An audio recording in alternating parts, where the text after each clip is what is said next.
행한 대로 갚으시리라. 이렇게 말씀하고 있습니다. 이제 유다 예루살렘의 죄에 대해서 지금 고발하고 있는 내용이 이어지고 있죠. 1장부터 계속해서 하나님은 어떻게 그렇게 잔혹한 분이신가라고 얘기하지만 이것을 보면 결코 하나님이 잔혹한 분이 아니시고 얼마나 사랑이 많고 긍휼이 많으시고 끊임없이 용서하시고 받아주시는, 아직까지 우리가 살아있다는 것 증거죠. 그렇게 하시는 분은 발견하게 됩니다. 오늘 행한 대로 갚으시리라 이렇게 제목을 붙여봤어요. 이사야 선지자가 하나님으로부터 받은 이 말씀은 뭐냐면 메시아의 날에 그랬어요. 즉 심판의 날에 이 말 메시아의 통치와 또 그로 인한 평화의 나라 도래에 대한 내용이었었습니다. 그날에는 그랬어요. 그날에는 여호와의 여호와의 성전이 그래 사는 그 성전은 그 있는 산은 모든 산 위의 꼭대기에 서게 될 것이고 온 세상 사람들은 그리로 다 이제 모여들게 될 것이다라고 메시아의 도래, 평화의 날의 도래에 대해서 예언을 했습니다. 그때 이제 많은 무리들이 여호와의 산에 오르자 라고 전도하면서 하나님의 그 산에서 그들을 가르쳐서 하나님의 말씀을 듣지 않는 자가 없고 거역하는 자가 없게 될 것이라고, 그러면 그때에 그의 길로 우리 모두가 행하게 될 것이다 라고 외치면서 하는 장면들을 지난주까지 살펴보았어요. 왜냐하면 율법이 시온에서 나오죠. 그리고 하나님의 말씀이 예루살렘에서부터 나오기 때문이다 라고 얘기했습니다. 이렇게 평화의 나라가 도래하면 이제 모든 판단은 하나님이 하실 거죠. 지금도 모든 판단 하나님이 하십니다. 백성들은 그래서 칼을 쳐서 하나님이 통치하는 나라, 그 나라가 되게 되면 전쟁할 일이 없어요. 평화의 나라가 도래하게 되면, 그죠? 그러면 칼로 전쟁했던 그 칼을 다 쳐서 이제 보습을 만들어요. 쟁기 끝에 다는 산 모양이라고 그랬죠. 보습이 그렇게 농기구를 만들고 창을 쳐서, 그죠? 창도 전쟁 도구죠. 낫을 만들게 되기 때문에 그럼 당연히 전쟁은 없게 되는 거죠. 전쟁을 위해서 준비해서 뭐 연습할 필요도 없게 되는 그런 날이 올 거다. 평화의 나라가 도래하게 되면. 그리고 이어서 유다의 이제 또다시 그 얘기를 평화를 딱 그 부패상을 드러내고 고발하고 또다시 이제 평화의 나라가 올 것이다. 그러면서 이어서 또다시 유다와 예루살렘의 부패와 그 우상 숭배에 빠진 그들의 상태를 또다시 심판한다라고 말을 합니다. 이어서. 그리고는 마지막 이사야 선지자는 아무 가치도 없는 그런 인생들을 의지 말라라고 권고합니다. 아무리 막강한 권력을 가졌다 하더라도 그들을 의지해서 너희가 살아날 수 있는 것이 아니다. 그런 심판에서 건짐 받을 수 있는 것이 아니다 라는 말인 것이죠. 그러면서 오늘 3장에 이어서 말씀하고 있습니다. 첫 마디가 뭐라고? 보라. 그죠? 첫 마디가 보라. 3장에 보라 이랬습니다. 고 하면서 말을 시작하고 있어요. 만군의 주 여호와께서 예루살렘과 유다가 의뢰하며 의지하는 것들을 제하여 버리시되 라고 하며 시작합니다. 곧 그가 의지하는 모든 방식과 그가 의지하는 모든 물 이런 것들을 다 제하여 버린다는 말을 시작하고 있는 첫 마디가 보라예요. 보라.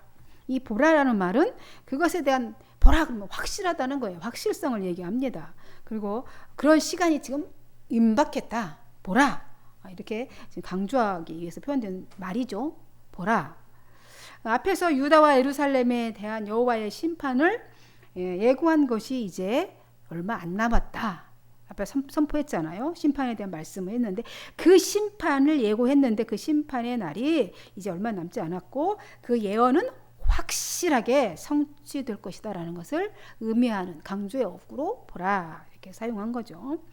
왜 보라고 했냐면 그것이 바로 1절 7절 내용을 얘기한 거예요. 1절에 7절을 보면서 이제 살펴보도록 하면 그렇게 그가 의지하는 모든 양식, 그가 의지하는 모든 물, 용사와 전사와 재판관과 선지자와 복술자와 장로와 50부장과 귀인과 모사와 정교한 장인과 능란한 요술자들을 그리리 할 것이며, 다 이들이 누구인 것 같습니까? 다 누구인 것 같아요? 지도자들, 그죠? 지도자들, 기술자들, 그죠? 앞에서 끌어가는 자들입니다.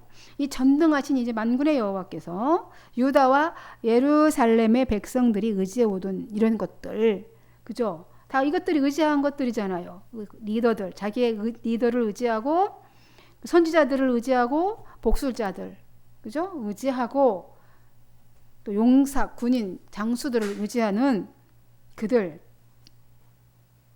모조리 어떻게 한다는 거예요? 끊어버리시겠다. 너희들 이제는 모조리 다 끊어버리실 것이다. 그 중에서 먼저 뭐를 끊냐면 양식과 물을 끊을 것이다 그랬어요. 양식과 물은 우리 육체를 가진 인간의 생명을 유지하는 거잖아요. 기본적으로. 양식 먹을 게 없으면 우리 한 끼만 굶어도 눈이 퀭해지잖아요. 하루 굶으면 거의 날아다녀요. 그죠? 눈만 뜨면 날아다니 먹을 것이. 공중에. 하루 굶어 보셨어요? 금식? 못하죠? 하루 굶으면 난리 날 거예요. 잡아먹으려고 하지. 이게 필요한 가장 기본적인 것들. 물 못 마셔봐요. 못 살아요. 막 배고픔도 힘들지만 이 갈증도 너무 고통스럽습니다. 이 생명을 위해서 의뢰하던 이런 양식과 물을 끊으시겠다는 거잖아요. 그죠? 기아, 궁핍, 흉년을 주시는 거죠. 이 물건 육체를 파멸시키겠다는 거예요. 육적인 것들을 파멸시키시겠다는 겁니다. 너무 무서운 얘기 아닙니까? 양식난, 식량난 올 것 같습니까? 안 올 것 같습니까? 끊으시겠대요. 그런 의뢰하는 것들을 다 끊음으로써 그 생명의 근원이 어디서부터 오는가? 뼛속 깊이 깨닫게 해주시는 것이죠. 그래서 그 생명이 곧 하나님의 근원, 축복의 근원이 곧 하나님의 내가 지금 살고 있는 이 순간 숨쉬고 있는 것이 축복임을 깨닫게 해주시겠다는 거예요. 내가 지금 먹고 오늘 마시고 이 모든 이 생명을 유지했던 이 유지장치들을 돌아가게 하시는 이것이 하나님의 축복이었다는 것을 뼛속 깊이 깨닫게 해주는 날이 그날인 것이죠. 물을 끊는 거예요. 물과 양식을 끊어버리십니다. 그게 바로 뭐예요? 그들의 죄악의 멸망의 징조인 거죠. 또 무엇을 없애시겠다고 합니까? 2, 3절에 용사, 그죠? 리더들, 재판관들, 선지자, 복술자 이런 사람들을 다 끊어버리신다는 것이잖아요. 그들을 의지하고 있잖아요. 우리 지도자들, 그죠? 용사들. 영향력 있는 사람들을 의지하면서 그들을 쫓아 가잖아요. 사람 그리로 모입니다. 선지자들과 점쟁이들, 그죠? 복술자들, 점쟁이들이에요. 점쟁이들. 나라를 점괘에 맞춰서 운영하다니요. 말도 안 되는 거잖아요. 재판관들과 선지자와 점쟁이들과 장로들과 군 장교들과 귀족들과 전략가들, 시작자들, 그죠? 기술자들, 능란한 마술사들을 모조리 다 그런 사람들을 없애버린대요. 그렇게 먼저 일단 특단의 조치를 취하신 다음에 또 어떻게 하시겠다고 하시냐면 4절에 이 놀라운 말씀을 하시죠. 4절 한번 같이 봐봐요. 그가 또 소년들을 그들의 고관으로, 19세 4절. 그가 또 소년들을 그들의 고관으로 삼으시며 아이들이 그들을 다스리게 하시리니 이랬어요. 그것들을 다 없애버리는 거야. 우리가 의지하던 통치자들, 다스리는 자들, 장로들, 리더들, 우리가 의지하던 그런 전문가들, 그다음 기술자들, 전략가들을 다 없앤 다음에 어떻게 한다는 거예요? 다 유능한 자들 다 없어. 지도자들은 다 나서기를 꺼려해. 참 지도자가 없는 그런 상황이 되어버리잖아요. 이것들 다 없애버리니까. 그런 다음에 지금 그 지도자 자격을 갖추지 못한 그런 자. 우리가 지금 뼈저리게 경험하고 있어요. 그죠? 지도자 자격을 갖추지 못한 자를 소년이라고 표현해요. 소년이나 나이가 어린 것도 아이지만 성숙하지 못한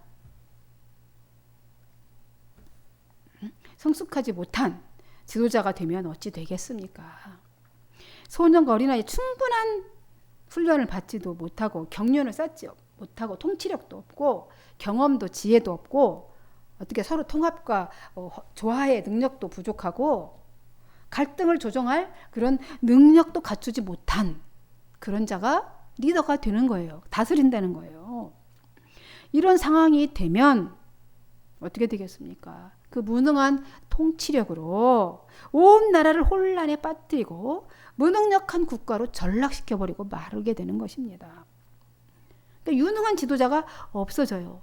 유능한 지도자가 이게 하나님의 징벌이에요.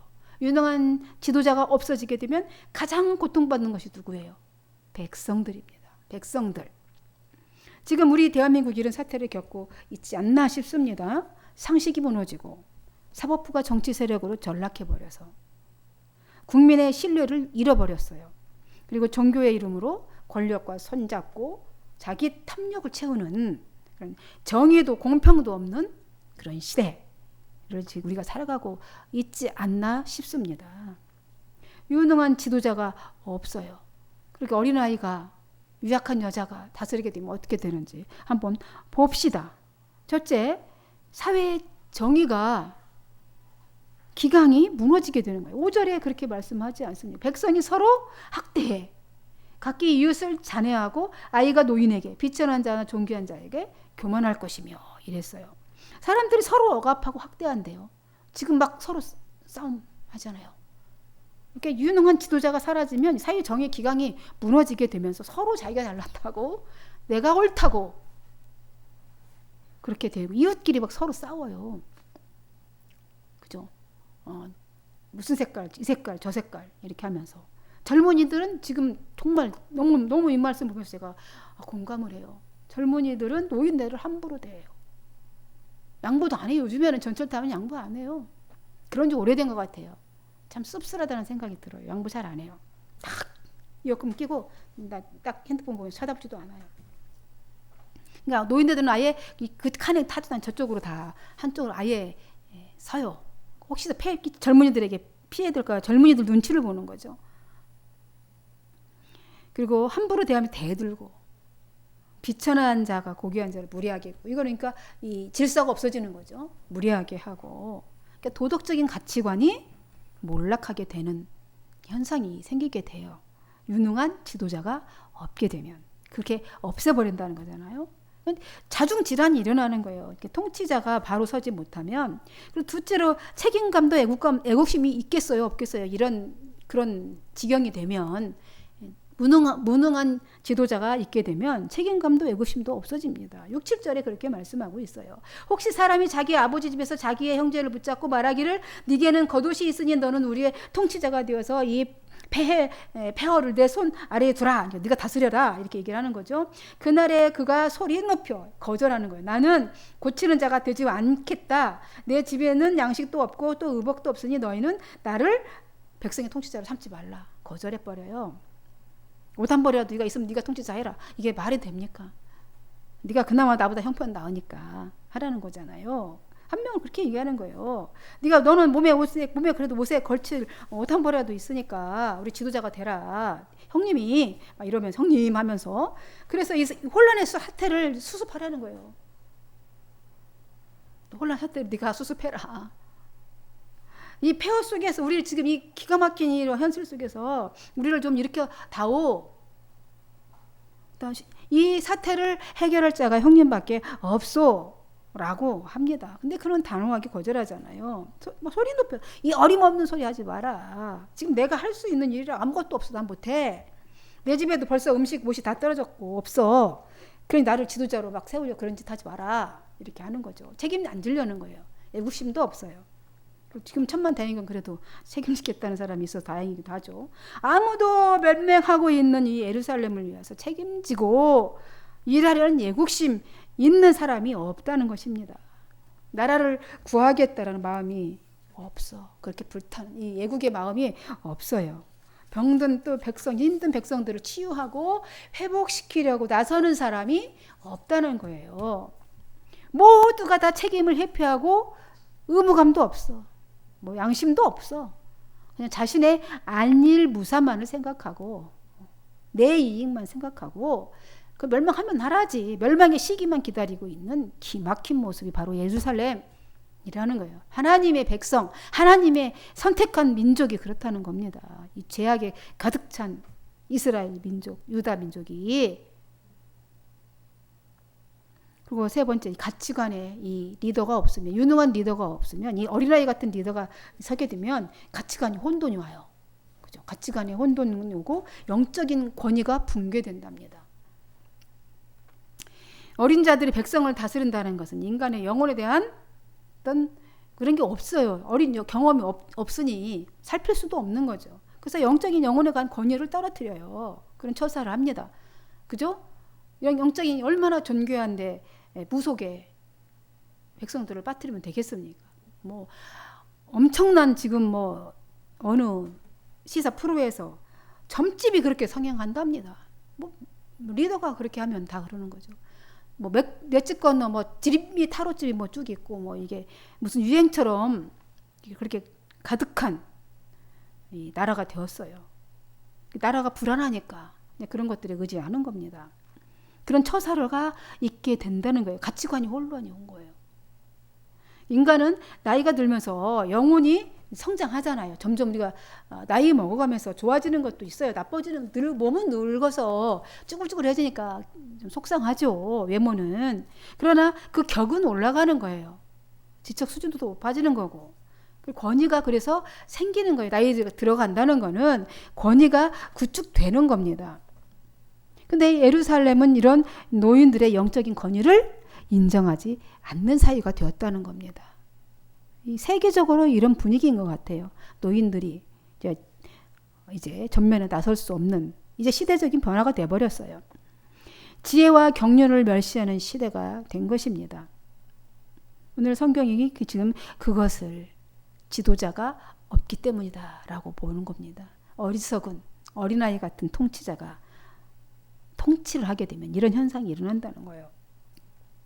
여러분 사회에 학대와 압박이 있고 윤리와 질서가 붕괴되고 이렇게 비천과 존귀가 막 혼돈을 일으키고 뭐가 좋은지 이게 구분이 안 돼. 가치관이 전락해 버렸기 때문에 혼란스럽기 때문에 막 그렇잖아요. 누가 좀 이렇게 하라고 딱 정해줬으면 좋겠다고. 이런 자기가 자기를 판단을 못해. 뭐 이런 시상이 된 겁니다. 사회에 정의가 없으면 선한 이웃이 없어져요. 정의가 없는데 무슨 선한 이웃이 있겠습니까? 신뢰도 협력도 당연히 없어집니다. 그냥 힘의 논리, 그죠? 힘의 논리 우리가 지금 경험하고 있지 않나 싶습니다. 힘의 논리가 지배하게 됩니다. 아멘이죠. 힘의 논리가 적용합니다. 이런 가치관의 혼돈은요, 영적인 부패에서 오는 거예요. 우리가 영적인 건 보이지 않기 때문에 모르는 거잖아요. 근데 이게 현상으로 나타나는 거예요. 영적인 부패가 왔기 때문에 이런 현상이 일어나는 겁니다. 하나님께서 소년들을 지도자로 삼으신다고 하신 것은요, 사회 전체가 극도로 혼란 상태가 되었다라는 거예요. 그렇지만 그 상태로 하나님은 내버려 두신다는 겁니다. 이게 상징적인 거를 그렇게 묘사를 한 거예요, 이렇게. 그러니까 하나님이 재앙을 내렸다는 것은 그 혼란과 혼돈의 그 상태를 그냥 놔둬서 자멸하게 하는 겁니다. 지도자가 없으면 그렇게 되는 거예요. 가장 큰 재앙입니다. 벌이에요. 이러한 유다의 사회적 부패와 영적인 부패가 결국은 멸망하게 될 것이다라고 오늘 8절에서 그렇게 말씀하십니다. 예루살렘이 멸망하였고 유다가 엎드러졌으면 그들의 언어와 행위가 여호와를 거역하여 그의 영광의 눈을 범하였음이라. 이렇게 말씀하고 있습니다. 자초한 일이죠. 그렇게 멸망하였고라고 완료형을 이렇게 당당하게 사용하셨습니다. 이 일이 언제 이루어졌냐면 확실하게 이루어졌어요. 150년 후에 바벨론에 의해서 그 일은 이루어졌습니다.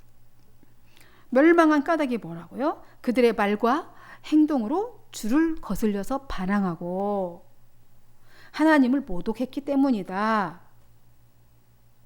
그 얼굴 표정이 그들의 얼굴 표정에서 온갖 죄를 스스로 보여주고 있다. 그들의 그 고통의 모습을 통해서 그들의 스스로가 죄의 모습을 드러내 보여주고 있다라고 합니다.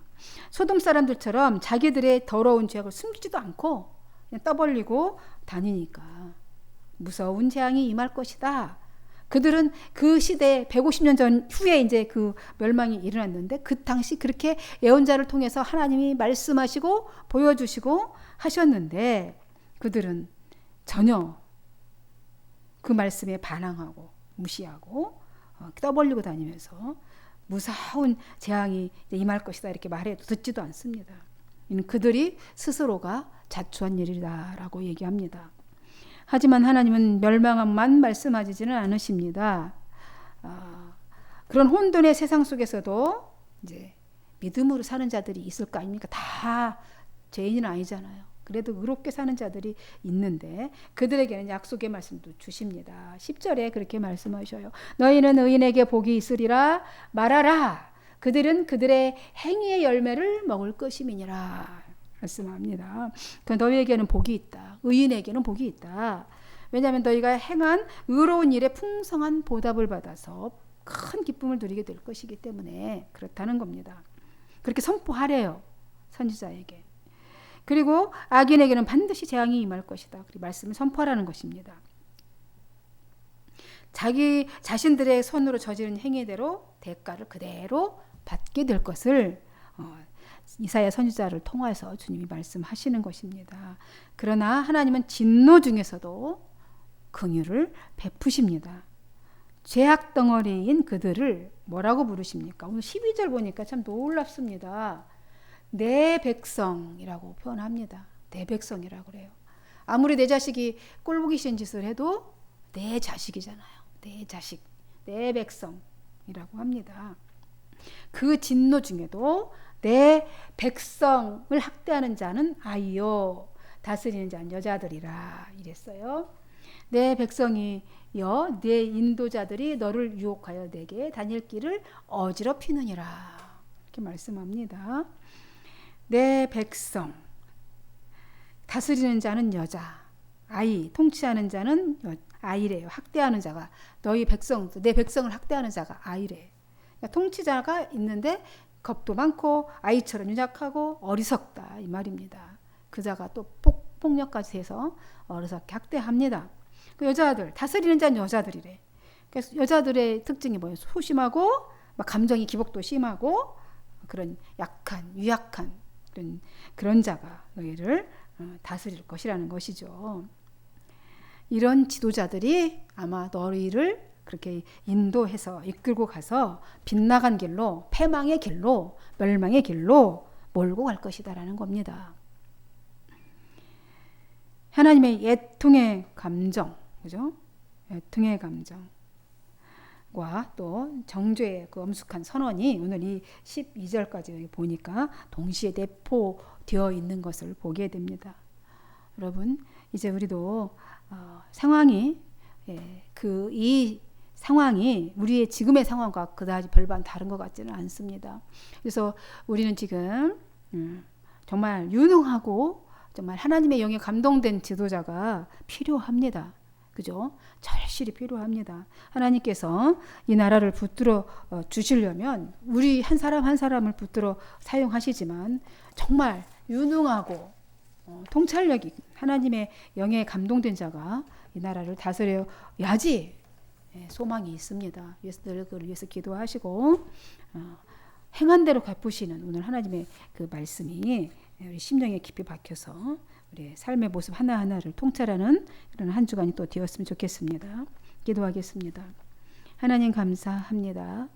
하나님께서 이스라엘의 그 부패한 상을 보면서 내가 행한 대로 갚으리라 말씀하시면서 무능하고 어리석은 지도자 어린아이 같은 여자와 같은 그런 어리석은 지도자가 있게 되면 참으로 엄청난 고통과 엄청난 또 학대와 어떤 어려움들이 있게 된 것을 오늘 보았습니다. 하나님 이제 우리나라도 이제 하나님의 손길에 의해서 또 지도자가 세워지기를 원합니다. 하나님이 께서 보시고 검증하셔서 검증된 지도자가 유능한 지도자가 세워져서 이 나라 이 백성들이 정말 하나님을 보게 하시고 또 이 나라의 이런 모든 어려움 속에서 주의 길로 걸어갈 수 있는 그런 리더자가 뽑혀서 잘 이 나라 다스려갈 수 있도록 주님이 인도하여 주옵소서.